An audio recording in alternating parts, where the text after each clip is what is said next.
పుచ్చకాయ, అడవి రేగి పండ్లు, పైనాపిల్, ఆల్బకాయ, బొప్పాయి, శనగలు, గుగ్గిళ్ళు, మొలకలు, నేరేడు గింజలు, బీట్రూట్, క్యారెట్ ఫ్రిడ్జ్లో ఉంది ఇంకోటి. అయితే ఇవన్నీ ఇట్లా నేను ఒకేసారి అంటే ఏ కాలానికి గట్టు ఆ కాలానికి ఇట్లా తెచ్చుకుంటా అన్నమాట. తెచ్చుకొని ఇలా చిక్కు తీసేసి ఇంక ఇవన్నీ ఏ రోజుకి ఆ రోజు కట్ చేసుకొని తింటాం. ఇప్పుడు చెరొక ప్లేట్ అన్నమాట. ఇవన్నీ మనకి అవి చిన్న ముక్కలు ఇట్లా సన్నగా కోసి ఇలా పెడతా. చిన్నవి ఇవి 4 ఇవన్నీ నవిలి తిని మంచినీళ్ళు తాగి 6:30 కల్లా క్లోజ్ అనమాట.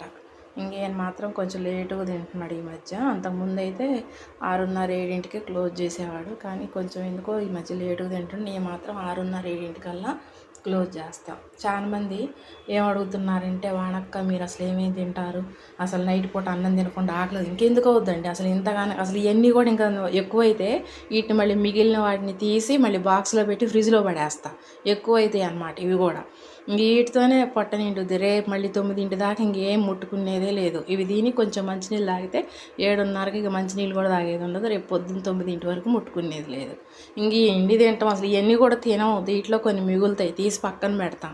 అడుగుతున్నారు కాబట్టి అసలు ఏంటి ఇవే తినాలని లేదు. యాపిల్, పైనాపిల్ ఇట్లా కాలానికి అనుగుణంగా ఏవైనా పండ్లు, కూరగాయలు, దోసకాయలు అట్లా ఏమున్నా కూడా, క్యాబేజీ, క్యారెట్, బీట్రూట్ ఏవైనా పర్వాలేదన్నమాట.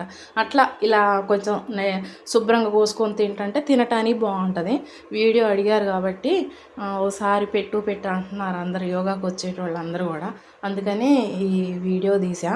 మీకు కూడా ఏమైనా ఉపయోగపడుతుంది అనుకుంటే చూసి చేసుకోండి. ఓకేనా ఫ్రెండ్స్?